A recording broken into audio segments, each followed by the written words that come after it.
It's the greatest podcast in the history of the world. It goes high up and under the full 40. Becky's taking a ripper! He has a bounce, he crosses 50, he pins the ears back, and he drills the goal! All the latest news and views from around the VAFA. Here's the big man! The big guy. He's done it again!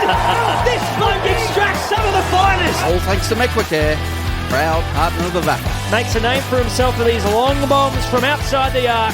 It's a long bomb from outside the arc. This is for the love of the game.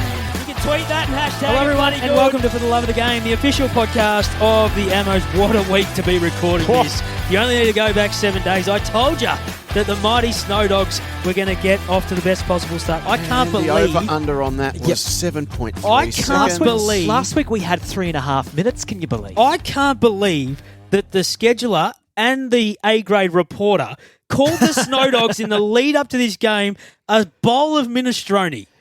They are a bloody Wagyu steak, Jason Bennett, to say hello to you, on the back of the performance on Saturday. I told you they were going to win. Nothing like taking a quote out of context, Joseph. What about the fact... What was said was that St Bernard's lost... How many games did they win on the road last year?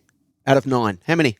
In my eyes, 9, but on paper, 0. 0. So I said that they travelled about... Last year, they travelled about as well as a bowl of minestrone on the back of a motorbike, and that was absolutely true. Mm-hmm. And when the final siren sounded on Saturday, guess what? Yeah. They were behind. Yeah. But they won. But they won. Funny how these things Because happen. Joey They've done the Agresta- media street as well. Joey Agresta, go on, Joe. Joey Agresta is going to join us very shortly to talk about the fact that they won that game. And the text I got at 4:49 when we were covering the game out at Scotch, which we'll talk about in a moment, it's all in capitals. No minestrone at the Snake Pit tonight. They're furious with you. I think the Snowdogs. No, I couldn't be. They'd have to be incredibly thin-skinned to be furious about that. That's just a fact. I think They lost all games on the road last year. I'm delighted that they won in round 1. I They're think also a it's bit fantastic annoyed result. that I gave my premiership tip last week and you said, no, give me a tip with St Bernard's outfield and didn't take it seriously. Has a year passed in the 7-8 years that you've done this podcast, Joe, where you haven't tipped St Bernard's to win the premiership in the division that they've been in that year? Yeah. Are you Liar. sure? Yep. If 2020. If I could, 2020. His nose is growing in front of us. The thriller of the round was at Melbourne University Oval. Let's start there. The Blues and St Bernard's, a first-up nail-biter. It was a free-flowing 7-goal opening term. Snowdogs, 5 points up at the quarter time. 2 late goals to Nick Conlon gave them that lead. The Blues then returned the favour in the second term. Sam Grimley kicked one, entering time on to give them a 1-point lead at halftime. So nothing in it at the first 2 breaks. 8 points separated the teams at three-quarter time. Snowdogs jumped out to a game-high 16-point lead with Nick Collins' third goal early in the last term. But the Blues weren't done yet. They fought back. They kicked 4 of the next 5 goals, snatched the lead via a Mojwok Akoch goal at the 23-minute mark. But there was one last twist. Hurried kick out of the Blues' defensive goal square was marked by Joey Agresta. 25 metres out on a slide angle. And Joey joins us now. Hey boys, how are we? Oh, I couldn't be better, to be honest. I could not be any better. Collingwood won on Thursday night against Carlton, and then on Saturday, you kicked a match-winning goal after the siren. Take me through those final moments, please. It was good weekend for us Snowdogs as well. Those final moments were pretty surreal. It was all a bit of a blur, and sort of all came back to me just now, and these past few days, but. Yeah, lucky enough to be in the right spot, right moment, and take that mark that got kicked out, and then just sort of went back, followed my routine, and luckily enough went through and was able to give us the win, and have a real positive impact afterwards, and just seeing everyone's happiness and how how happy it made everyone is. It's been a real good feeling.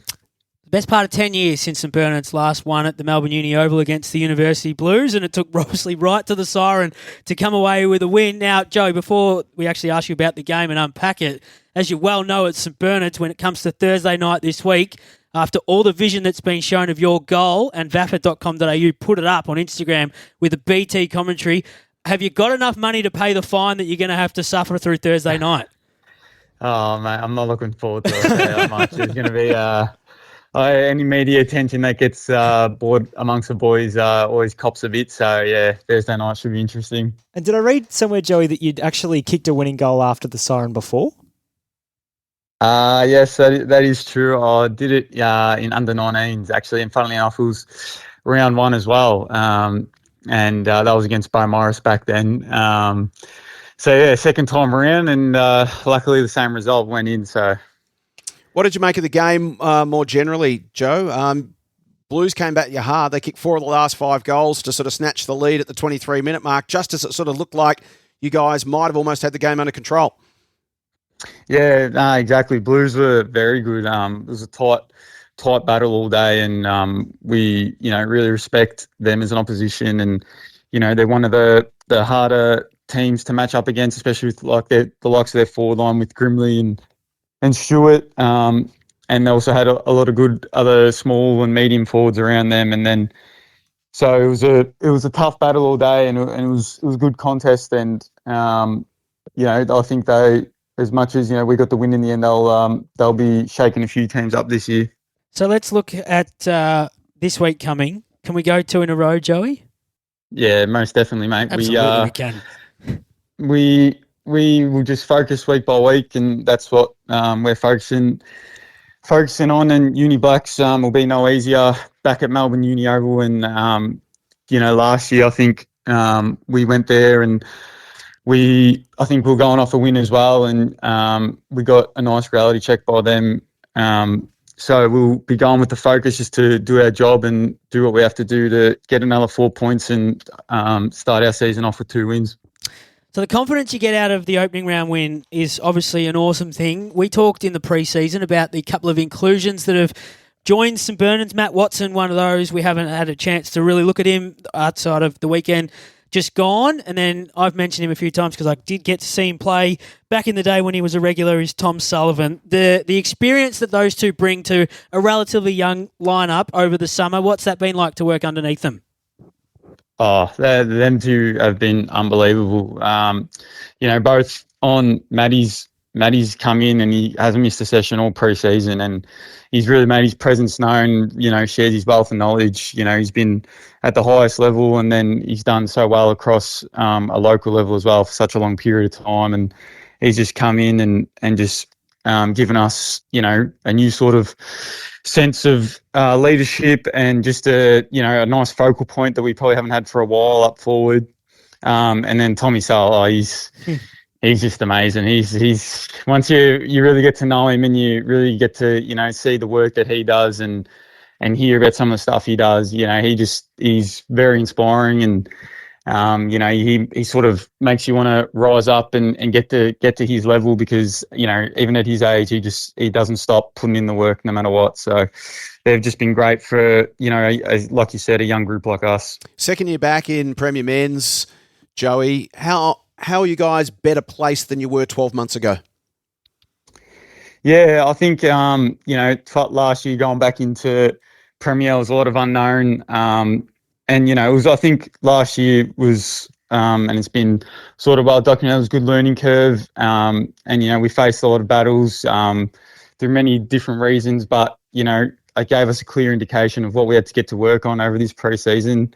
And, credit to, from the top down, our committee and our coaches, basically as soon as the season finished last year, just getting to work and setting us up for a big, massive pre-season, then which has been very successful, and it was good to get a nice reward for that on the weekend and start our year off with a win. Speaking of well documented, you've had this 2-week start at the University Oval. Your record away from home wasn't very good last year. Did you really target these 2 weeks before Easter to get your season off on the right foot? Yeah, most definitely. It's Sess is very big on just focusing on week by week and what we can control, and there's always different challenges you're going to face. And so we, like you said, having these 2 weeks to go there and try and get off to a good start before we return at home is, something that we did focus on. So to get 1 out of 2 has been good, but yeah, we need to make that 2 out of 2 and keep this momentum going.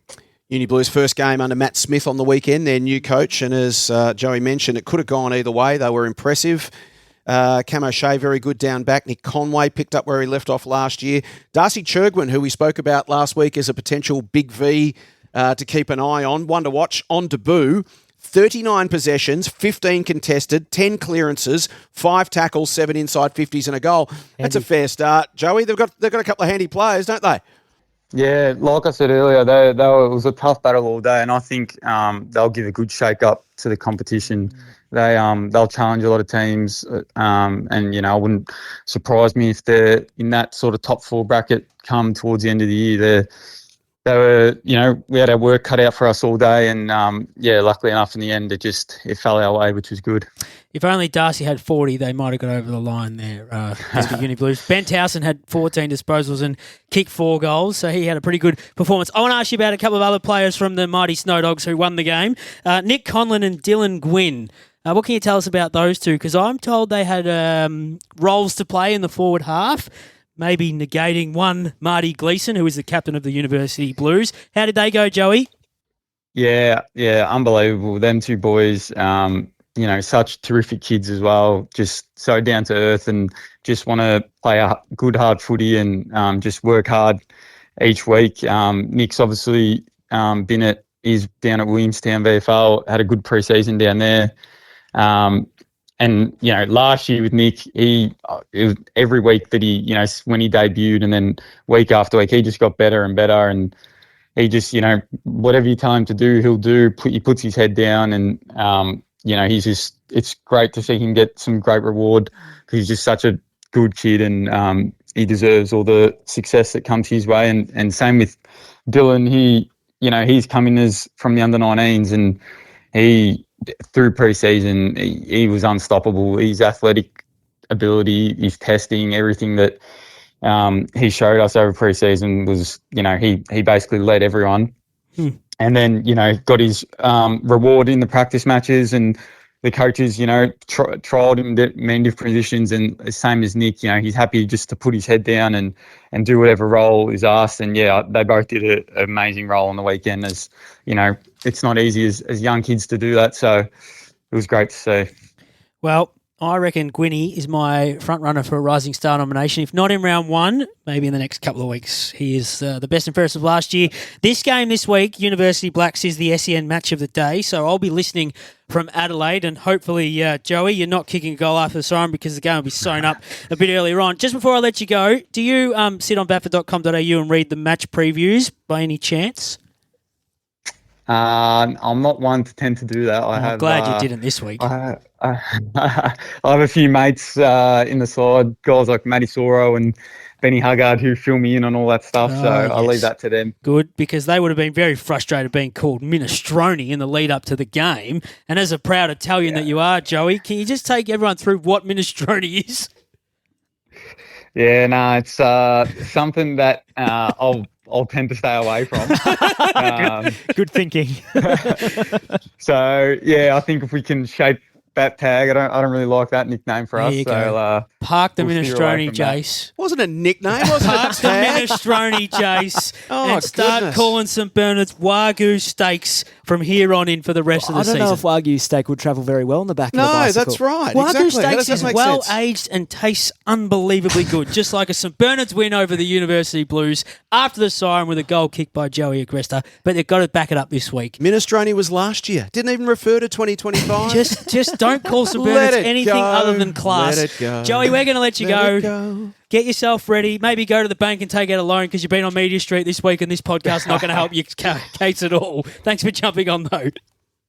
Thanks, boys. Appreciate it. Speak to you soon. Great to spend some time with the king of St Bernard's this week, JOEY AGRESTA, after that magnificent goal to win the game out at Melbourne Uni against the Uni Blues. As we know, they're going to stay there for the week out at Parkville. Just St Bernard's. camping there, I believe, Yeah, are they? A bit like St Kilda's doing in Adelaide and Collingwood's going to go and have to do in Queensland next week because of the way the fixture's been And scheduled. the way you moaned last week, it's going to be so. We've been destroyed with the fixture. Look at it. Beautiful. It's One not and zip. favourable. It's not One favourable. and zip. But Hey. against adversity. How good was that? You guys were out at Camberwell Sports Ground on Yes. Saturday for a game we were all eagerly anticipating. Old Scotch and St Kevin's to get a bit of a handle on where we think these teams are at. Old Scotch unfurled the flag, and then it was a tough, hard-fought game as expected. What did you learn? It was really interesting because we both came into it feeling fairly positive about St Kevin's, even away from home. They'd won the corresponding matchup the previous year, back in round 7, late in the game in a thriller, Sam Tucker with the winning goal. So I think we felt rightly that the Scobbers would be competitive, but Old Scotch came out in that first quarter, after the first 5 or 8 minutes or so,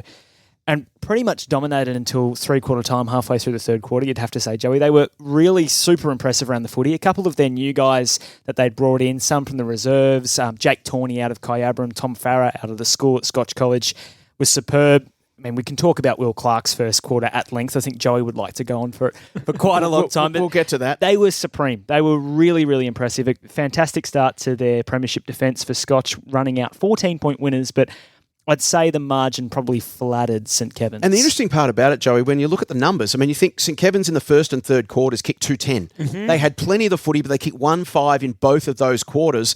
In the third term, they made some corrections after Old Scotch got their uncontested game going in the second quarter, got out to 26 points at half-time. But then again, they kicked 1-5, Scob. When they got themselves back in the game, they just didn't take their opportunities. They ended up with 12 more inside 50, Scob, one more scoring shot, but it was Old Scotch's efficiency that got them over the line. It was, and Sam Critchley kicked 1 goal, 3 for the day. Tom Jock kicked a couple of behinds. Liam Gunson kicked a couple of behinds. And Paddy Kerr was pretty well held for most of the afternoon. I think he was playing on the new fella, Ryan. Yes, Angus Helse. Yeah. Angus Helse, my apologies. Yeah. Yes, he was fantastic, wasn't he? He was super. Yeah, Mark Nat was big on him. He said, look, it was great to welcome some debutants, Jake Tawney, Tom Farah, who played their roles well, Ryan Walsh, Max Suttle, Angus Holse all acquitted themselves well, and Holsey had the tough match-up on Kerr, did a brilliant job, and Anthony Lynch said, great to be back in the real stuff. We learnt that Scotch is still the benchmark. They didn't allow us to get our game going with their pressure and intensity. We had periods where we had some good control, but we couldn't convert during those times and couldn't build any scoreboard pressure. Yeah, so it was interesting talking to Plugger before the game about, have you heard the last couple of podcasts where we've talked about St Kevin's, and I've said,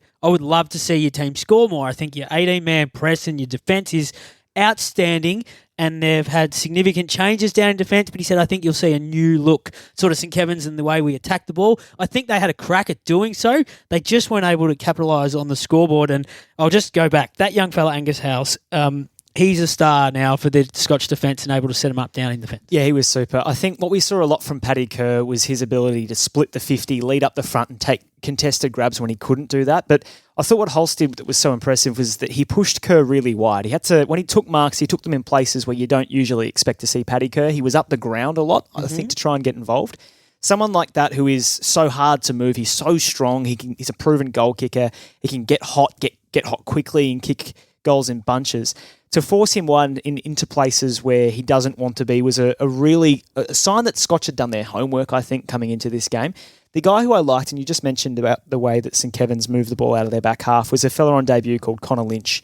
So they call him the Lizard down there at the TH King because he's a left footer, he runs like him. And you could see it firsthand. There were a couple of times where we went on these rampaging runs out of the back half.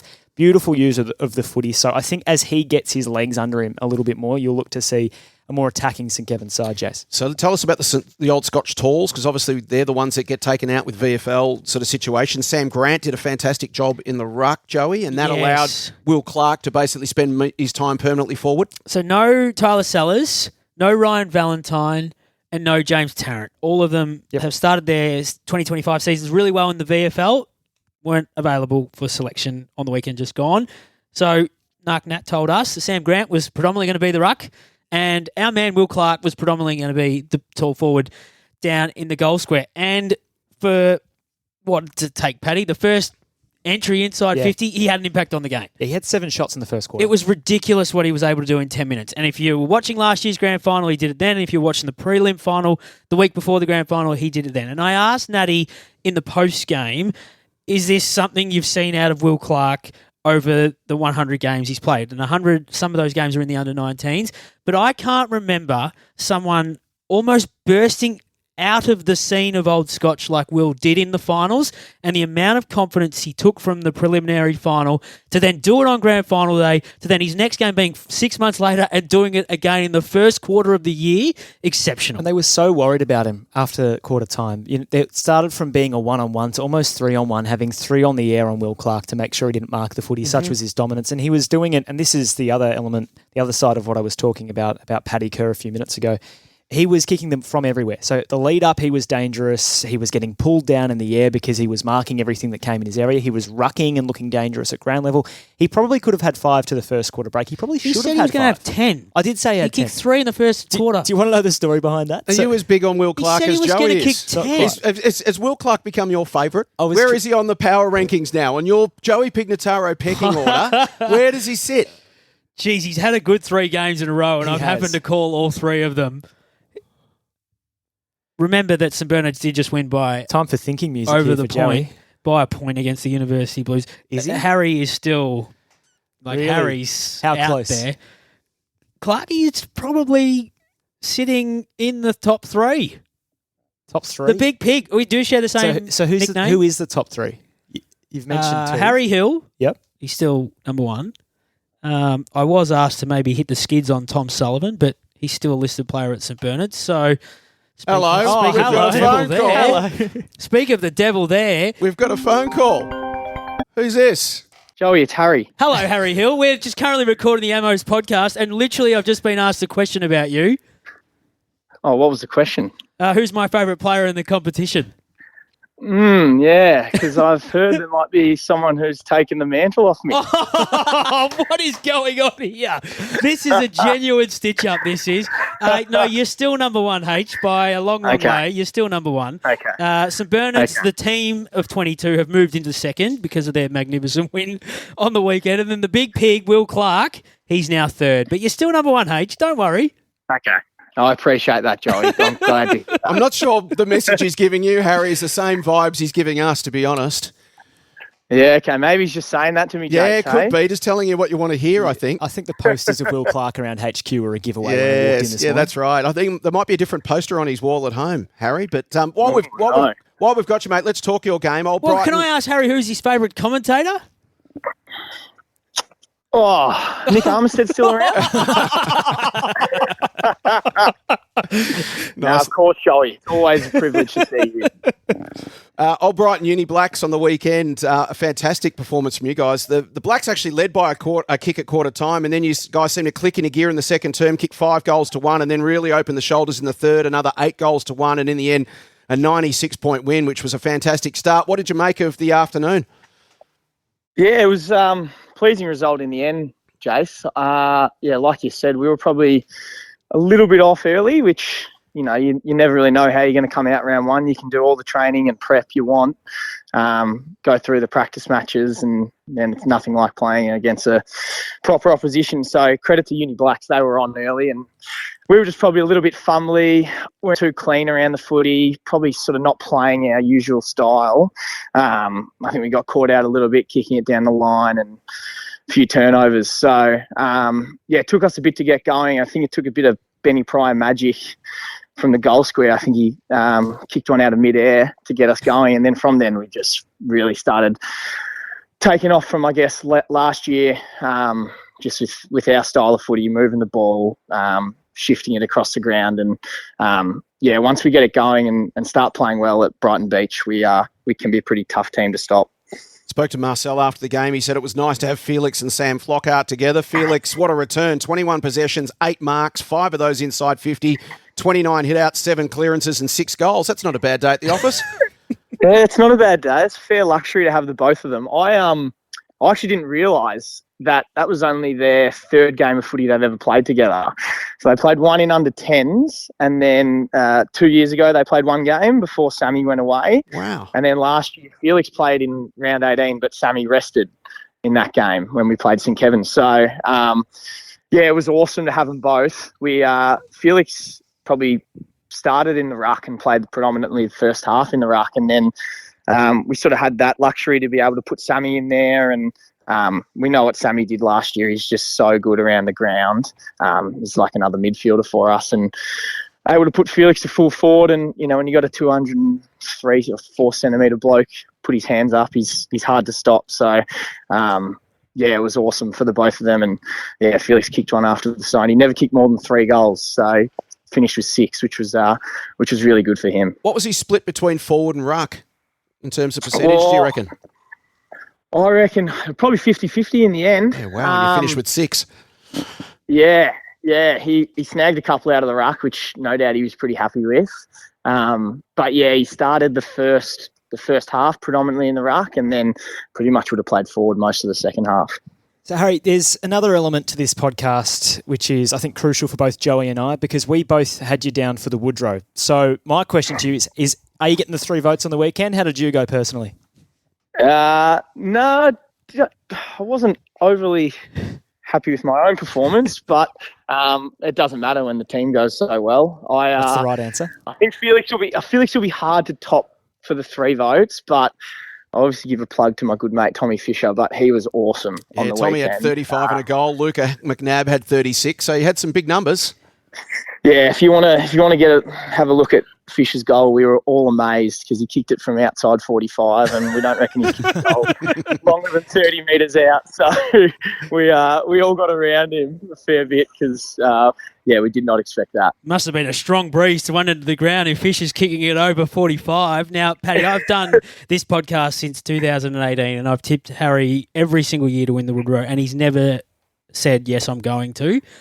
He's never going to say he's got 3 votes, regardless of whether he does or not. So there's no point ever asking. Too modest is Harry's. Far too modest.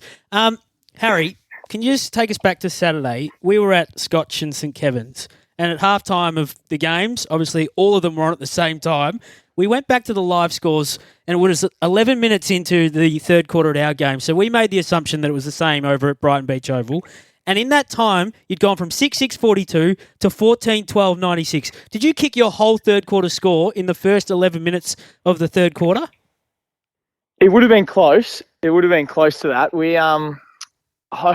just came out. We came out firing, and I think we had this beautiful bit of play to start the third, which sort of probably got us going again. And then we started to get a bit of dominance around the footy, and the forwards were just awesome. Like, they worked really well together.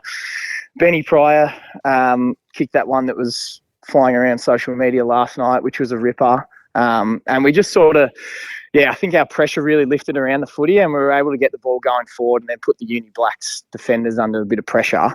And just the goals just came from that. So is that something that Marcel's discussed with you over the off-season, the ability to hit the scoreboard so quickly and take a game away from an opposition? You went into the back half of last year, your final 4 or 5 games, I look at the numbers now, and you didn't get over 100, and some hard-fought battles in there, a 1-point win over St Kevin's in the last game, that 6-point semi-final, and obviously the grand final went down by 3 goals, but the ability to rip a game away from your opposition so early on in the piece? Yeah, probably. It's probably a focus. I mean, we're sort of into the second year of this coaching group, so sort of always trying to evolve and add to our game. And we probably started going pretty well early last year, and then just sort of tailed off a little bit in the back end. And that's not taking anything away from Scotch, who were awesome on grand final day. But yeah, we sort of probably lost a bit of that offensive identity, which is something that we've been trying to work on, and sort of get a bit of continuity with guys who are in that forward line mix. So, having Felix on the weekend, Benny Pryor, Jamie Hope kick 3. Hamish Dick's probably going to play predominantly forward this year, which is pretty exciting. So just and I guess another layer of that is having the consistency of guys playing together. Like, that's one thing I spoke to the boys about on the weekend, is I feel like we're growing and maturing as a group, and the more we play together, the better we're going to, understand each other's game and how that sort of fits into the team structure and how we want to play. Nice subtle hint there to avoid the Tullamarine flu to Harry's teammates there. Nicely done. Doesn't need to be subtle. I'd just be blunt and say you're not going, boys. Set the tone early. Hey, looking ahead to round 2, interesting challenge this. Old Brighton, Old Haileybury. Old Haileybury obviously very impressive in their return to Premier Men's over the weekend. It's our KTV live stream doubleheader on Community TV at Brighton Beach Oval. Harry, what are you expecting?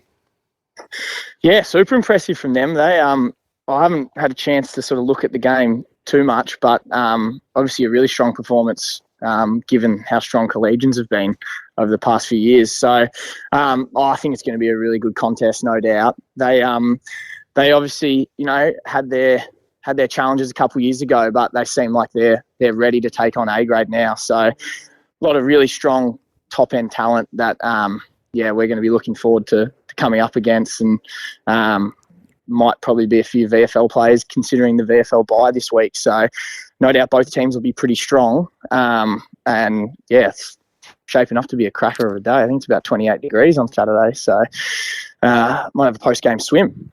Well, it's nice to see that Joey's still got your number saved in his phone at least, Harry. That filled me with a little bit of positivity. I thought it might just come up as an unknown number, but no, your number's still in his phone, so that's a good sign. He's the only Amos player in my favourites list, Jace, by the way, our man Harry Hill. Better check that for Will Nice to Clark. know that Brighton are going into the Easter break at 2-0 because I think they're going to win. I know we're going to do our tips, but they're going to come back after Easter, a little bit lethargic, a little bit sluggish because they've got to go out to the snake pit in round 3. And as much as I love Harry, it's not a one-man job. St Bernard's will probably beat him after Easter. I think you're sending me to that game, aren't you, Jace? You are doing that game. All right, Harry, you're still number 1 until round 3 at least, and then we can talk in person then.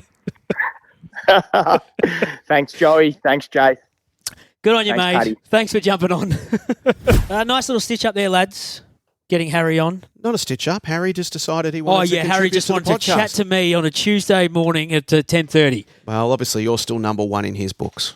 Well, I should be. You could have really tipped yourself in. So Jason and I were making eye contact, hoping that you'd put Will Clark up to the number 1, but No. you stayed solid. Look, obviously. Will's had a great September last year and a great start to the season, but he's not going to be number 1 because I've covered the game for too long and Harry is streets ahead of anyone else. Now, they're taking on Old Haileybury this week, who made some sort of statement in their own right, Jace, on Saturday by beating Collegians by 74 points. And I noted 4 players kicked 3 goals, including our man Andreas Stefanakis, who we mentioned last week, Hugo Nociara, who we mentioned last week, and Harry Jones. Yeah, they spread the love around. They established inside and territorial dominance from the outset. They kicked 4 goals to 1 in the opening term, and then the Lions sort of found their feet around the contest and stabilised things in the second quarter and actually won their share of contested ball, but kept turning it over, and that stopped them from sort of eating into the deficit. So it was still 4 goals at the last change, but you sort of thought at this point, well, Collegians maybe still a chance if they can rally, but the last quarter turned out to be a major flex from Old Haileybury. They went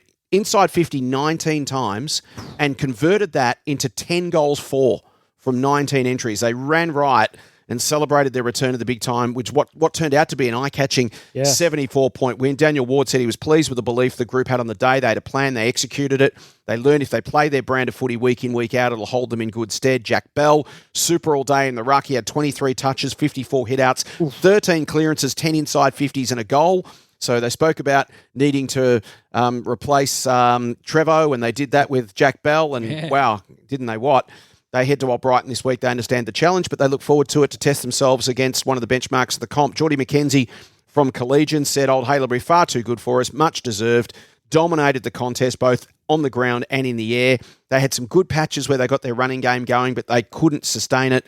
Nick Canny, Matt Warren, great in defence, kept battling all day, and they look forward to the chance to bounce back next week against the Blues. So Josh Gasparini for the Bloods, 33 touches, 7 tackles, 5 clearances. Hugo Nociara, as you mentioned, what a star he's going to be, 21 and 3 for him. Jim Bazzani, best for the Lions, had 23 touches, 18 contested, 11 clearances, 6 tackles and a goal. But what a start for Old Haileybury. Yeah, real strong start. By the numbers, their first win against Collegians in over 15 years, so that's a nice box that they've ticked. Their biggest win in A-grade since round 3 of 2023. They had their only large win of that season by 58 points. Connor Riley is also part of this squad. I see Ollie Houghton also put in a pretty good day. And, of course, Connor is a VFL-listed player. They've got some talent. Samuel Hall-Kahan, who you don't have to go too far to know about his brother, playing some VFL footy as well. And it's nice that finally, when we're talking about Old Haileybury, we've spent 3 or 4 minutes on him now. We haven't mentioned until right now any of the Seckle boys, because that's such a regular thing when it comes to Old Haileybury. It's those 3 that they're the first names you look towards to see what they've been able to do. So, as you said, to be able to spread the load is very exciting for them. Paddy, how do you reckon they're going to fare against the Tunners this week? This will tell us a lot about the Bloods. I think this is going to be the game. There's a couple interesting matchups in round 2, which we're going to learn a lot about for a bunch of teams. The Bloods have clearly got the talent. I think the question for me is when some of those VFL-listed guys go out of the team, that won't be as much of an issue this week, obviously, with the VFL bye. So I think they'll be super, super competitive over Brighton. I don't think they win that game, but I think they give them 4 quarters of very good footy. But I need to explain to you, gentlemen, the idea of a tips segment. Yes, you do. What about I it? need to explain to you how that works. You hold your tips back till the end, and then when we say, let's do tips... We double down on the tips. You do tips. Because what happens it's not that complicated. Because he could say this now, and then at the end he could tip opposition, exactly. and then he gets best of both worlds when they come complaining He tried next that week. last week. I know he did. He tried the old Scotch St. Kevin's. It didn't work. Do you know for what him. I heard last week? I got a text and it simply said, "The aura is back." And it came from a guy called Brendan Goss, who I told you about a few weeks ago is the new forward line coach at the Old Zavarians. And that's all it said. The aura is back. And after an emphatic performance unveiling Toorak Park and then thumping De La Salle, the aura might just be back, Jace, which is a concern. They kicked the first 4 goals of the opening turn, the only 4 goals of the opening turn against D-La, and then really hit the gas. They had a 10-goal second quarter, so they led by 75 at half-time. And one of the things that was impressive is they didn't take the foot off. No. They kicked 6 goals to 3 in the third term, got it close to triple digits, and again, didn't take the foot off. They breezed past 100 points, kicked 8 goals to 2 in the last quarter to really send a clear message to the rest of the competition. 129-point win. Dan Donati saying, obviously a pleasing result, first game back with a big crowd, etc. But what pleased him most was the evenness of the performance over the 4 quarters. They stuck to the plan. They played out the minutes. They finished well. D-La gave themselves plenty of good looks early, missed a few chances, could have been a bit closer earlier on. Very even team performance. Campbell Lane, co-captain, Marcus Stavrou both played fantastic games. Campbell Lane, 41 touches, 12 marks, 4 rebounds, hit 3 inside 50s, 2 goals. We've spoken about him in the past and what a difference maker he can be. Sam Fisher, Woodrow medalist, had 34 touches, 11 clearances and a goal. And then, again, we speak about spreading the love up forward. 4 goals to Charlie McIsaac, Ed Delaney, Charlie Knott, Sterling Fitzparsons. They all kicked 4 each, which is a great performance. From D-La's perspective, Nick Hyland said, look, they were outplayed by a very impressive Old Zabs. They thought the first quarter was relatively even. They had some ball and applied pressure. They just didn't get any reward on the scoreboard. But then in the second term, they dropped the pressure and the overall intensity, and Zabs really made them pay. They were clinical on turnover. They spread the ground. They used the ball efficiently. So D-La know they've got to be better at defending turnover, taking their chances. Second half, they created more, but their ball use was down. But he was proud of the work rate, the ability to not give in despite the scoreline. Plenty of learnings to take away, and they just feel they'll be better individually and as a collective unit after that 2 hours of clinic from Zabs. Well, it doesn't get any easier for D-La, does it? They're taking on Old Scotch this weekend, but for the Old Zavarians to start the season like that in the emphatic fashion, it just simply means that the other 9 teams are going to look at that score and go, oh, bloody hell, we're in for a long year. I did say on Saturday, as the game was unfolding, that enjoy this, Zabs, because you're going to be on top of the table tonight. And as I look at the ladder, they are not on top of the table because percentage has them second to Old Brighton. So You're pretty stiff to win by 129 and not sit on top. well, you can check the full ladder at vafa.com.au. We're going to take a break. Paddy's in the spotlight next because Premier B has started, and there might have been a couple of interesting phone calls that he had to make, Jace, on Monday when he wrapped up the round. We'll do that after this. Are you looking to grow your business? William Buck are more than just accountants and advisors who can develop strategic growth plans for your business. With over 125 years' experience, William Buck has expertise in navigating through challenging times and has been working closely with the VAFA community, creating positive change for individuals, businesses and community organisations. William Buck's team of specialist advisors work collaboratively, providing you with 360 support. Schedule a complimentary consultation today by visiting williambuck.com. This is For the Love of the Game, the official podcast of the Amos. We're here for Meckwith Care. Premier B, Paddy, you would have had a good time on Monday ringing all the coaches after the first round of the season. How'd you go ringing the Panthers, coach? They would have been pretty happy. Yeah, we shifted to Sunday for the Panthers and Luke Giles, who had a really good start to life in Premier B. They've got a really good little block to test themselves to start the season, and they got Old Melburnians first up, and they got the win. It was an incredible game of footy, I'm told. Really high quality over at Elsternwick Park, just behind us, where we're recording this podcast. Everyone knows that the wind will blow strongly to the Glen Huntly Road end, and it will do all day. Old Melburnians enjoyed that advantage in the first quarter, got 5 goals up. Luke Giles didn't think the Panthers were doing a hell of a lot wrong, thought they'd get their own back. In the second term, that was the case, and then really from halftime onwards, it was on an even keel. The Panthers jumped out early in the first 10 minutes of the last quarter, got up by 4 kicks. Old Melburnians cut that down. Adam Richardson kicked his third in the last minute of the game that cut the margin to 5 points. Seconds remaining. They go inside 50, the Redlegs, from the next centre bounce.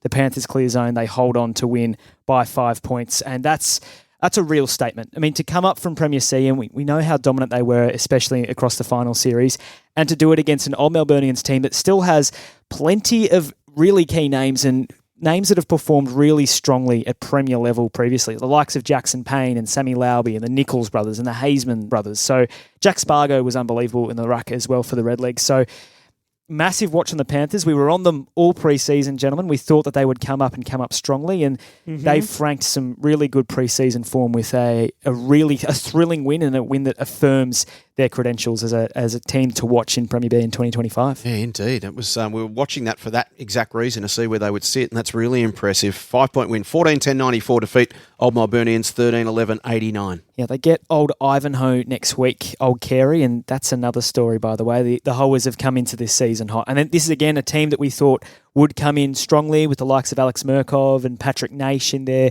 Toby McLean and Billy Murphy in the inside midfield, and their midfielders are on fire. Paul Satterley of Caulfield Grammarians noting to me that he thinks that Old Ivanhoe, they're in the top 2 of the comp straight away. They jumped out of the blocks, Really? didn't they? Yeah. They kicked 7 goals, 2 to 1-1, 37 points up a quarter time. Exactly, yeah. And it was sort of a game like that, a lot of goals in bursts across the course of the day. The margin, you'd have to say, in the end, probably flattered Caulfield Grammarians a little bit with how the game progressed, because Old Ivanhoe, I think that was 2 bursts of 4 either side of three-quarter time that really put the game to bed. So you see 43 points and you think, Caulfield had a bit of a crack, but the game was over fairly early into that final term. So keep a watch on the Hoers, especially their engine room. They are frightening. Do you agree with Sats?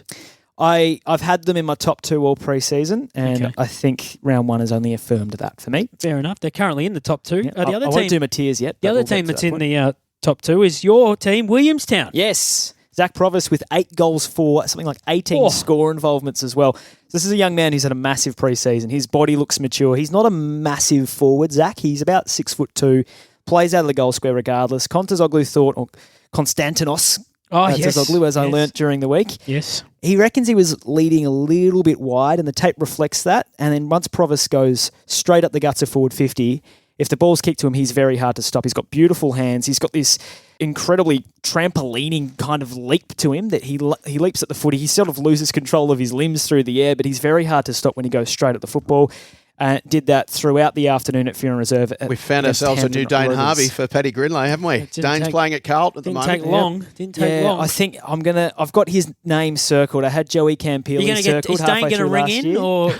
I think Dane's gone past the point of us, I reckon, with his form for the Blues. But yeah, really good start for Willie CYMS, who have a 2-game homestand to start the season before we take a break for Easter. Could someone else that might be circling Zach Provost's name be the Big V senior coaching selectors? Well, if he kicks 8 goals 4 every weekend, I think they might have no option but to. So, what did Con say about the fact that they had so many scoring shots? 3 goals, 10 in the first quarter. 39 shots to 16. They won by 53, but it could have been a lot more. Yeah, 17-22 to 11-5. It's a strange-looking scoreline. It does get windy down there at the Fearon, but it was probably the width with which they entered forward 50, especially in that first half. A lot of their scoring opportunities coming from low percentage chances. Well, especially knowing both of your assessments on this section being the tightest of the comp, percentage is going to be crucial at the back end of the year. Now, also winning games that you may not be expected to win is going to be crucial, and I think Old Camberwell surprised many, leading by 41 points against Old Trinity at three-quarter time, but they held on by just 1. It's a really interesting one, this one, and I asked both coaches, both Neil Connell, who's the new coach at Old Camberwell, and Donald McDonald at Old Trinity, what do you take the lesson out of, the first 3 quarters or the last one where things went astray, I suppose, for Old Camberwell and started to work for the Tees? But the Wellers, the story is pressure, and that's what Neil Connell emphasised on the phone. He talks about the pressure they put around the footy, caused a lot of turnovers. They kicked with a 3-goal win to start the game and then defended with like their lives depended on it in the second term. The Tees just got the 1 goal in that second term where they enjoyed the advantage of the wind. And at that point, you think, we're probably in a bit of trouble. But Donald McDonald, interesting take from him. I thought he was really pleased that his team had it in them. And by that, he means that they had the spirit to fight the game out. You know, they're 7 goals down at three-quarter time, but they know they've got the win. They better than double their score in the comeback trail and get so close to winning that game of footy. In fact, had that game progressed, you'd think for another 2 to 5 minutes, they would have got another scoring opportunity.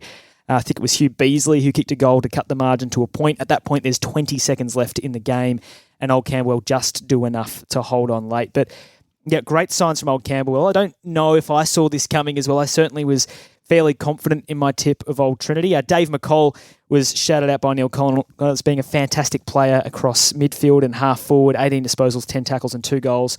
Caleb Finlayson played his best game in the time that Connell's been at the club with 17 disposals and 2 goals for himself. Lockie McGowan at full back on debut. Plenty of promise from him. Final game of Premier B round 1 was Fitzroy versus Old Geelong. We saw that Old Melburnians fell when they came back from Premier Men's, and Old Geelong came out against Fitzroy and kicked 4-6 to nothing in the opening term. The Ogs by 5 goals at quarter time, and in the end, that was the final margin. Yeah, so the Roys are off the ball, and that's what Travis Ronaldson said. Just thought that Old Geelong had the willingness to run both ways, and they had a number of players at Fitzroy that hadn't played together, and it probably showed. He thinks they'll be better for the run.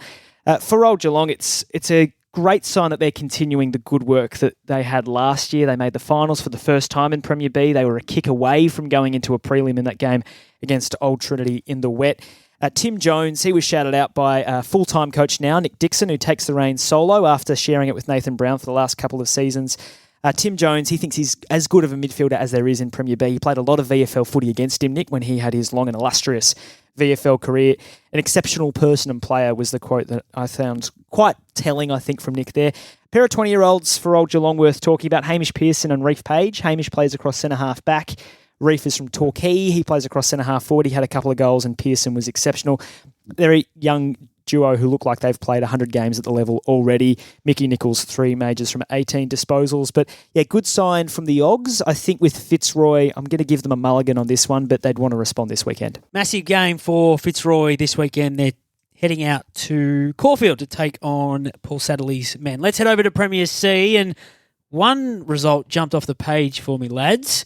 As well as jumping off the page, I got some immediate feedback that Ajax are on top of the table after their win over Marceline, which is positive for our man Lockie Buzzard. He's bought himself an extra week, but reports coming out of Ajax is they want to put him on staff, and you know what that means. Gee whiz, 74-point win first up for a bloke who doesn't know the first thing about coaching, according to you. It's a fair start. Well, he doesn't know the first thing about coaching. I call that beginner's luck, Jace. That's what that is. But on a positive for Ajax, a couple of names that we did talk about in the preseason that had a pretty good performance was our man Herzl, who we talked about in the preseason. He kicked 3, Cohen kicked 5, and Craypot was an exciting man. But even more positive on a serious note, talking to Lockie, given some of the outs that they've had, the fact they don't have access to their ground right now, even for training at the moment because the Grand Prix chewed it to shreds, the reserves won by 10 goals. And if you're a coach like Lockie is with a lot of young players coming through, the fact that they're able to get some depth into that team is a big, big tick. But I'm just worried he's not going to be there at the end of the year to see it, Jace. One of the most passionate rivalries in the VAFA, of course, is Bowie versus St Bede's Mentone Tigers, and that turned out to be another classic game.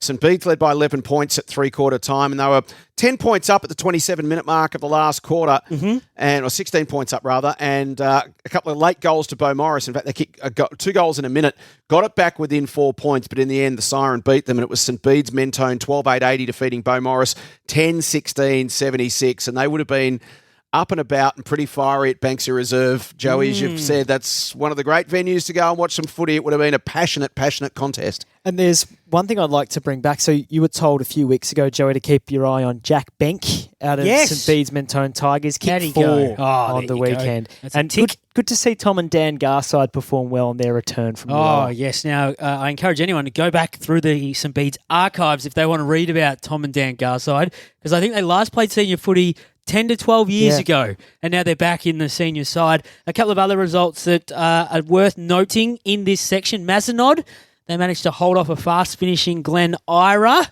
by 11 points after leading by 27 at quarter time. And Parkdale were a great result. Owen Layla, our boys, they beat Parkside. And Pegs and Paran, another battle of the P's. Pegs led by 16 points. They led by 16 points at the 30-minute mark of the last quarter. Paran went bang, bang, kicked a goal to make it 10 points. And then at the 37-minute mark of the last quarter, Matt Clifford kicked a goal to make it a 2-point game. And again, the siren sounded. So Pegs, under Rob Kerr's first game as coach, won that one 10-9-69 to 10-7-67 out at Pegs. Yeah, you don't reckon it's windy out there at Pegs playing fields. I've been out there a couple of times. That is the windiest place on the planet. Unbelievable Speaking of windy, they're at Windy Hill this week. They're taking on Parkdale at the old ground that Essendon used to play on, so I'm looking forward to that game. Ajax have got a Sunday game against St Bede's. That's here at Elsternwick Park. So if anyone's looking for some Sunday footy to get around while the AFL goes over to gather round, come on down here. maybe have a word to the coach of Ajax because he might be up for a chat. Potentially some beads are probably going to do a number on them with our man Jack Bank. Yes, your man indeed. Let's get over to Brayden May, gentlemen. He's got some key reporting on the divisions. This is For the Love of the Game, the official podcast of the Ammos. We're here all thanks to Mequicare. One of my favourite segments now is when the Newshound Brayden May jumps on from Community TV and the Herald Sun, and he's been good enough to join us again. Hello, Brayden. Hello, guys. How are we after round one? Going great. We've been counting down to the weekend just gone. Where do you want to start with this magnificent competition we are in? In fact, as I look at the rundown, let's go to Division 1. We'll just go 1 down to 3. Talk to us. Beautiful, mate. Well, Ormond, I don't know what they're doing down there, but the kids just keep coming out of nowhere, and they're exciting young footballers. They are just awesome to watch. Like, they've just got stories left, right, and centre. I think there's nothing better when you can bring some young kids in and really develop them as a group, because some special things are on the way for the Monsters, I think. They had a couple of new wingmen coming in. They were playing under 16s footy last year, and they were both best on, Harrison Ross and Mason Thatcher. It's pretty handy when you can take a couple of kids, stick one on each wing, and they dominate from first up.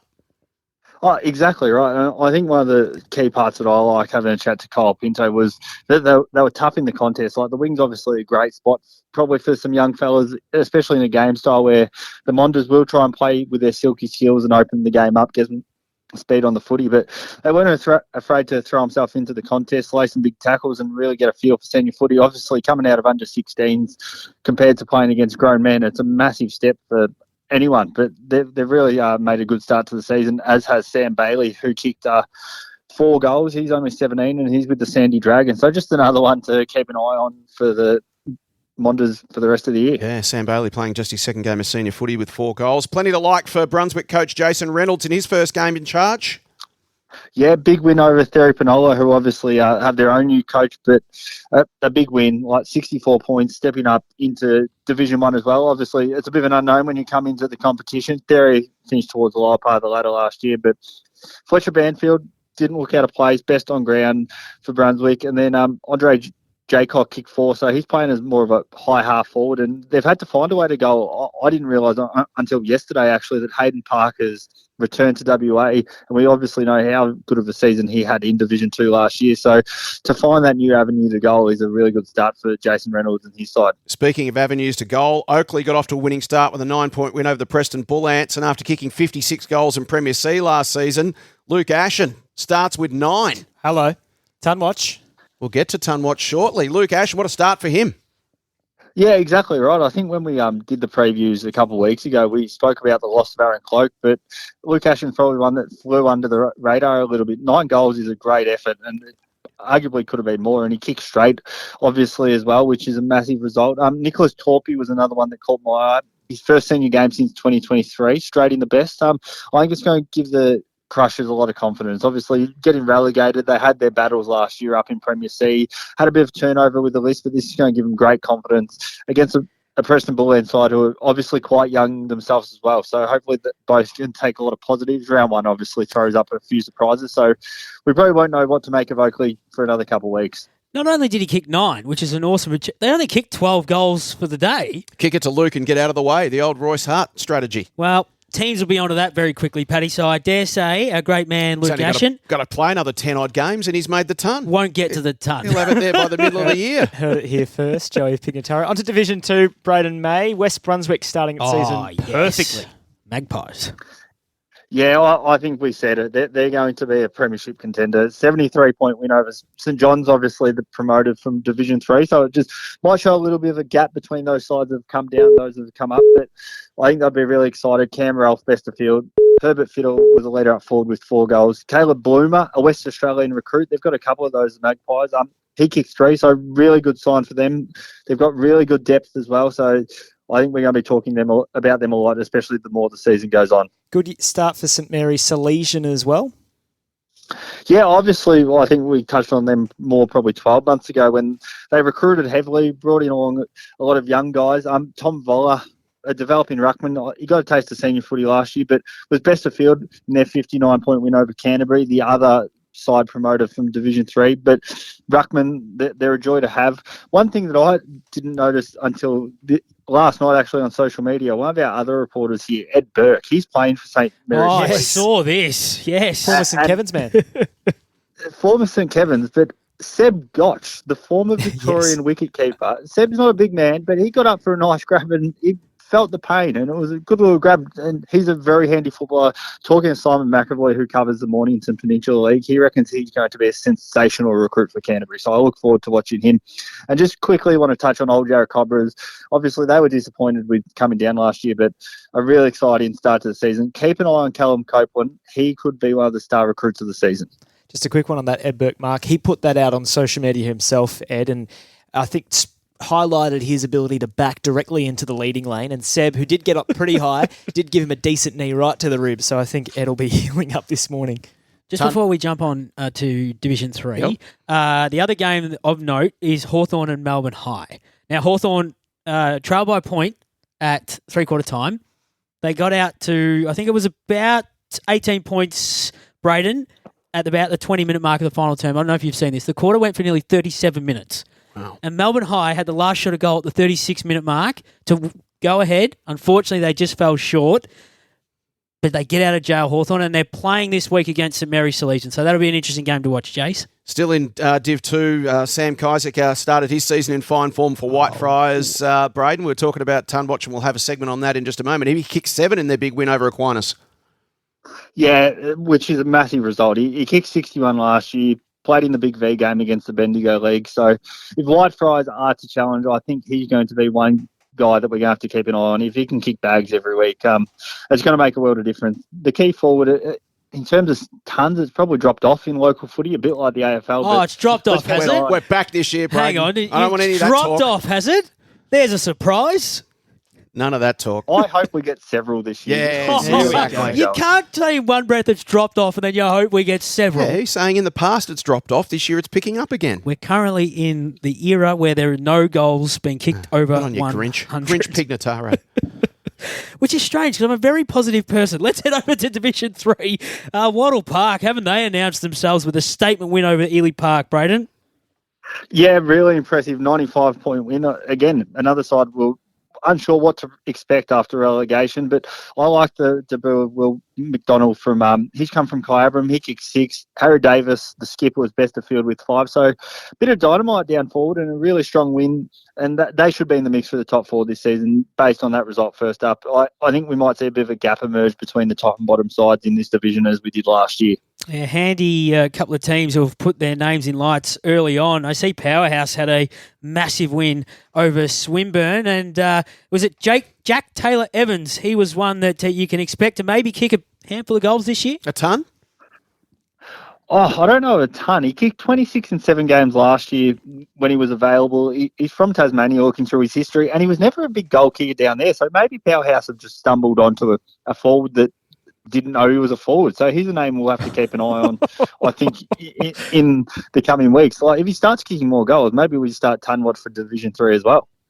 I don't think you need to waste any time with Tunwatch for Division 3, 2, 1, Premier C, B, A, or the women's. As magnificent it is to see so many players kick so many goals, no one's getting to 100. Before we finish off on Division 3, Brayden, I need to ask you about Richmond Central. We spoke to their coach a couple of weeks ago, who tells us he collects the coins out of the barbecue at Kevin Bartlett Reserve because KB doesn't let anyone use his name for free. How did they go on the weekend, their first game of the season? Yeah, I think they were one of the more highly anticipated sides coming into the season. A guy by the name of Tom Tulitz, he, according to Play HQ, hadn't played since 2021 when he was at South Yarra. Well, he hadn't forgotten how to play footy. He was best of field, according to Richmond Central, which is a great pick up for them. He might be a name that just flies under the radar, but big man Mitch Gleeson, he kicked a couple and he was impressive as well. Time for Tunwatch. Oh. Here's where we sit, Brayden, after round 1. 9 goals. 9 goals to Luke Ashen for Oakley, as we mentioned. 9 goals to Hannah Smith for St Kevin's in Premier Women's over the weekend. They had a massive win over Melbourne Uni. And 8 goals to Kate Stanton for St Kevin's from Premier Women's. 8 goals to Zach Provost. Paddy's boy for Willie CYMS in Premier B. 8 also to Kensley Ward for Westbourne, Sam Pritchard for the West Brunswick Rezzies, and Max Fejan for Whitefriars thirds. And then 7 goals. Harry Wharf, who's a name we spoke about last week, the youngster from Omeo, he kicked 7 for Old Zabs in the under-19s on debut. Wolfie. Noah Hura kicked 7 for Paran Reserves. Sam Kizek, who we've mentioned. 7 also to Byron Gunn for MHSOB Reserves. 7 for Tom Salinger in the West Brunswick Reserves. 7 for Jack Taylor-Evans, as Braden mentioned, for Powerhouse. 7 also for Tamika Cathry for Westbourne in Premier B Women. 7 for Georgia Cropley at St Mary's Salesian D3. And 7 for Jack Kilgore for the Old Brighton Under-19s Division 3. So, great start on a beautiful day for football. And we're away on Ton Watch this year. We are up and rolling. And a little report on last year's Ton Watch, which was on Mitch Brown, just the 2 goals to start the season. Oh, just the 2 for Mitch, was it? Yep. So we're hoping that the Vulture can really lift his output in the coming weeks. And Sam Grimley and James Stewart, where are they, Paddy? Where are they? Are they on the podium yet? Those 2 from Uni Blues? Your love childs, the 2 of them? Love childs. Yep. Yeah, you love them both equally? Sam contributed 2 and James got 1. So a little bit away from the ton. Maybe collectively they kicked 50 each. Ben Townsend with 4, though. That was we had 16 players over the weekend kick 7 or more. It's a good start. I think you're detracting from a very good start. None of them have kicked 100, though. Very good start. I think it's awesome that players can kick big amounts of goals, but none of them are going to get to the 100. Braden, what are we writing about this week? Well, on community TV, we've got Old Brighton and Old Haileybury. I think that's going to be an absolute cracker. Mm-hmm. Well, Old Haileybury, obviously, mightily impressive first up. Old Brighton, mightily impressive. I just want to say good luck to the coaches. There's obviously the VFL bye, and a lot of the Premier clubs, Premier B, are going to have to fit these guys back in their sides potentially. So good luck at selection on Thursday night. Yeah, it's a great shout, and good luck to everyone playing, not only in the Big V games and gather round, but also this week if you are coming back to join us in the Ammos. Thanks for joining us, Braden. We'll touch base with you next week. Thanks, guys. Speak soon. Are you looking to grow your business? William Buck are more than just accountants and advisors who can develop strategic growth plans for your business.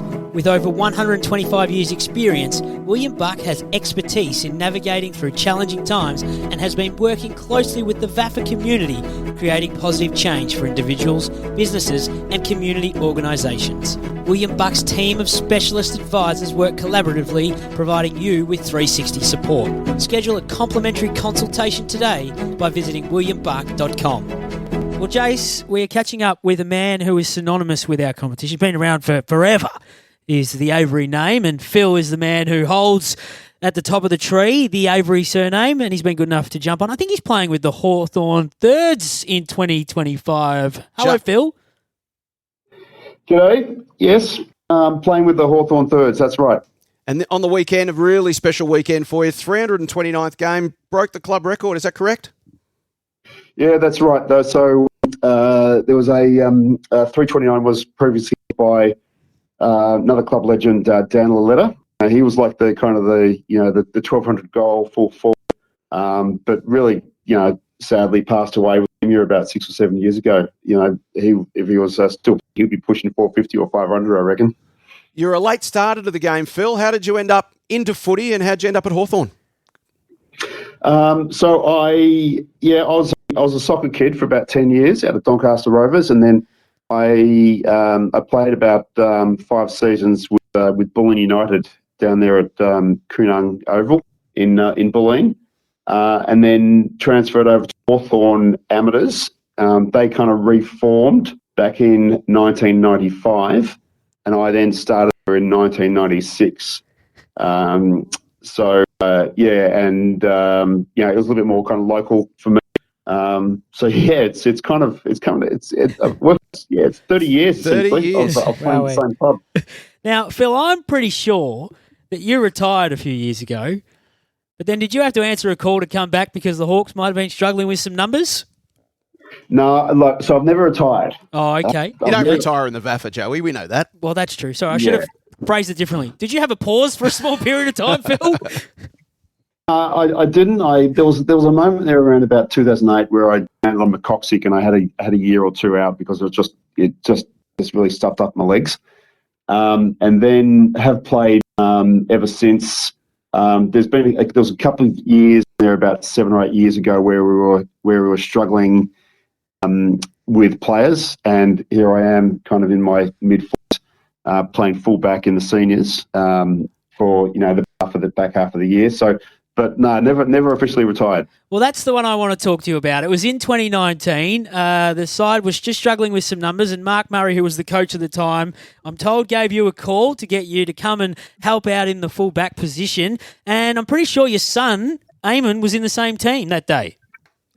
Yeah, that would have been right. That would have been 2019, most definitely. So Eamon's now he's really established there in the seniors and doing really well. So I've played pretty much all my career in the back line, fullback, and then Eamon he started off there. He snuck his way up into the forward line with Mark there halfway through last year. Is starting to kick some goals. So no, that was a real, that was, I think, that was my second son that I played with. First played with Moss there probably about 2017, and then played with Eamon there 2019, and then even had the opportunity to play with all my boys there last year, which was that was actually probably one of the more special things I've done.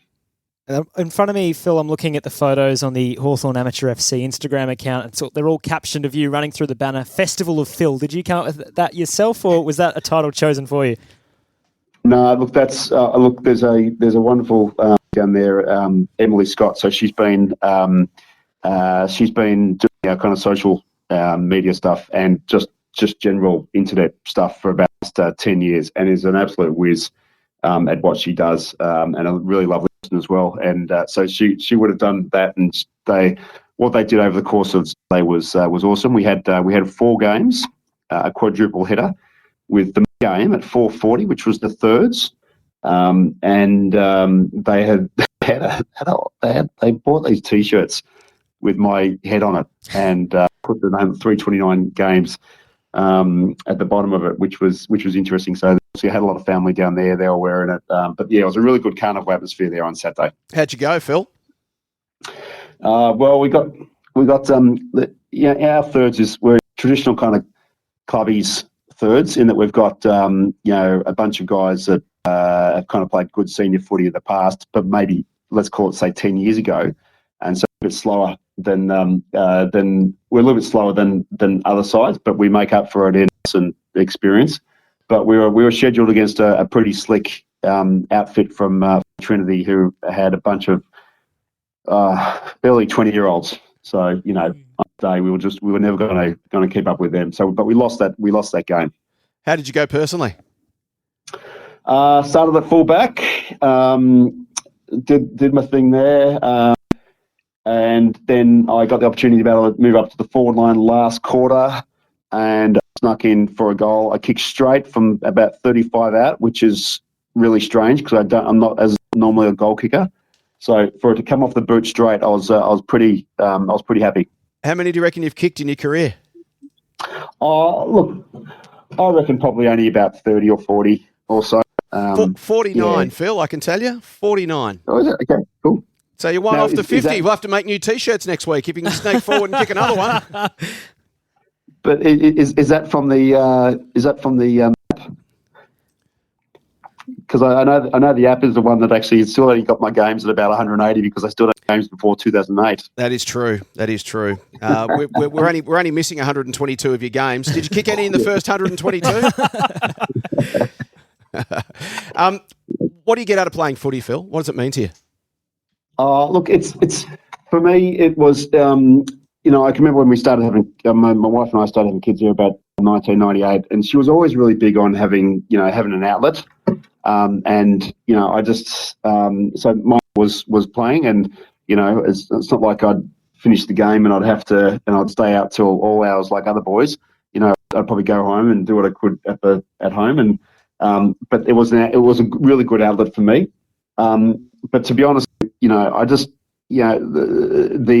I love the competition. I love there's nothing better than over a season when there's those 3 or 4 kind of games where you get down to the last 5 minutes of the game and there's only a goal in it, And you really, I mean, both teams are kind of in.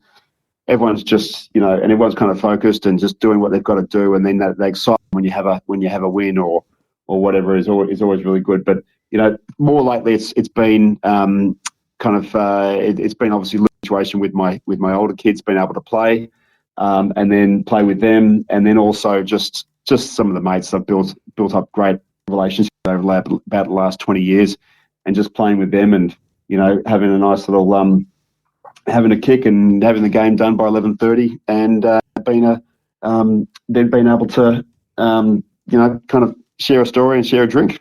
It's great how priorities change. We talked to a lot of people that play sort of milestone games or, really long, stellar careers like yours. And early on, it's, wins and losses. And, we got beaten this way. And over time, you realise that the thing that endures after those wins and losses fade is those relationships. It's all the off-field connections that you make and the special bonds that you have with people that last forever.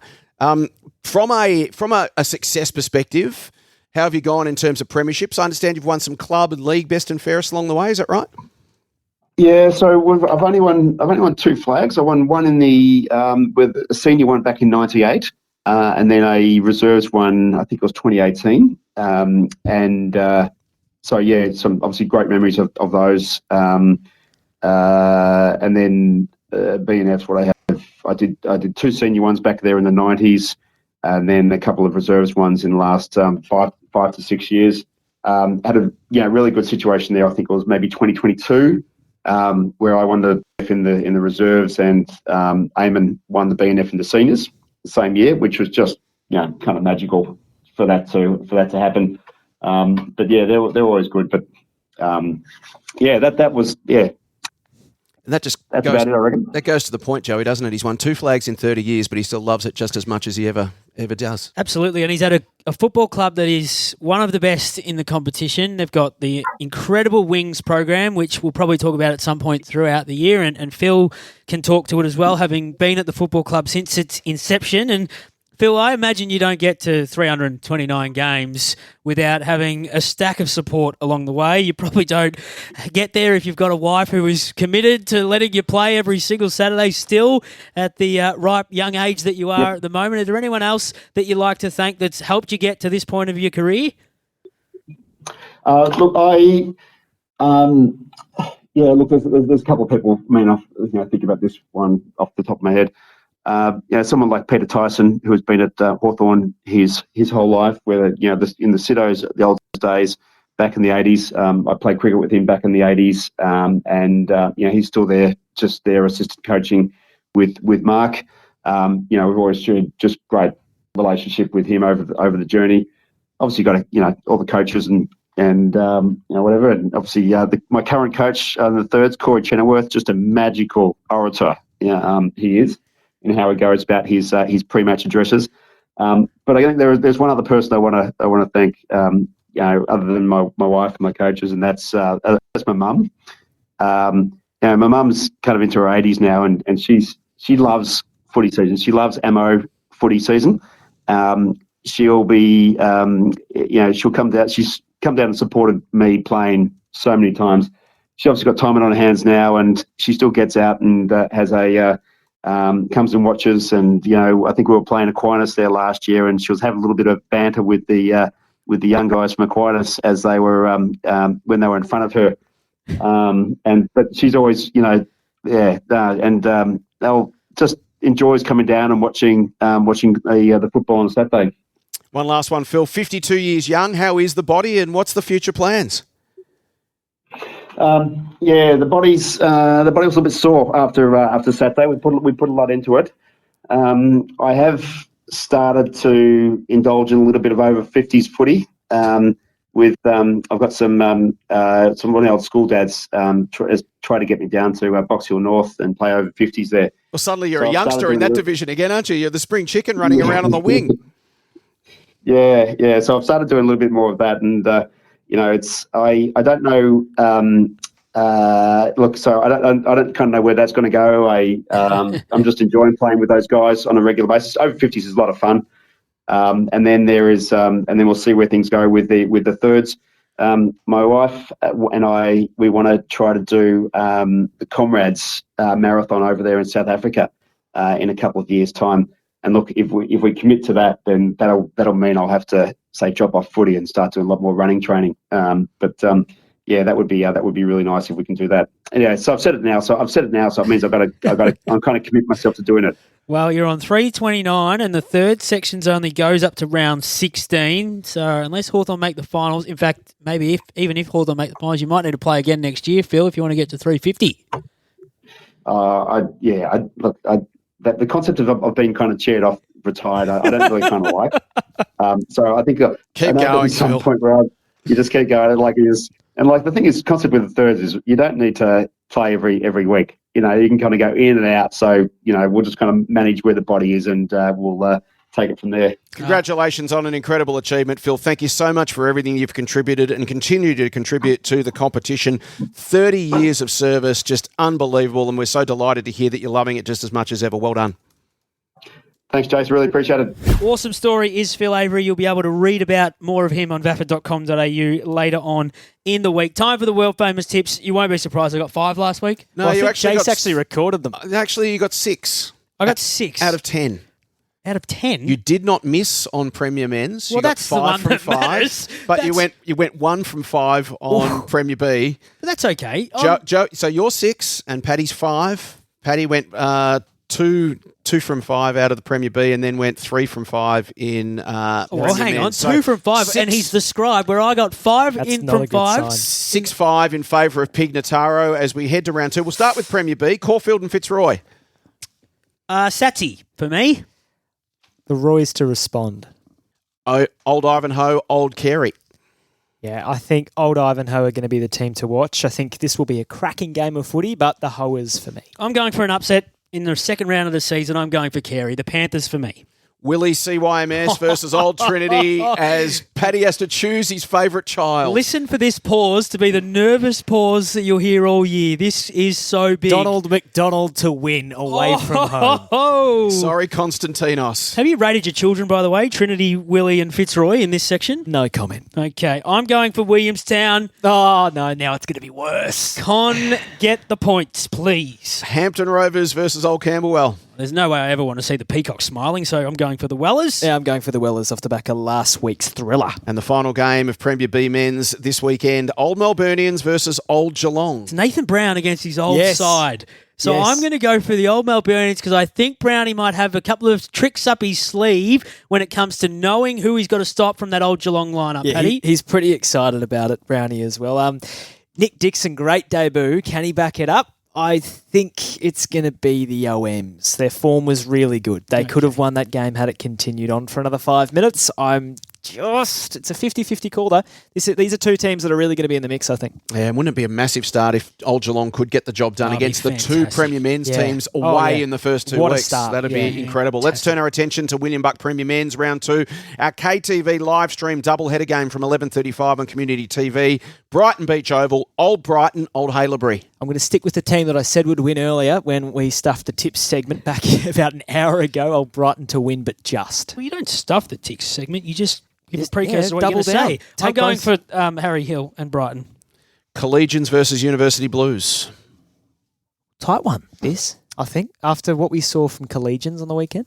Tight one, so that's what you're going to go with? No, I'm leaving yourself to tip it in first. I thought Collegians would have a stranglehold on the Uni Blues at the Harry Trott Oval, but going back through the archives, they don't.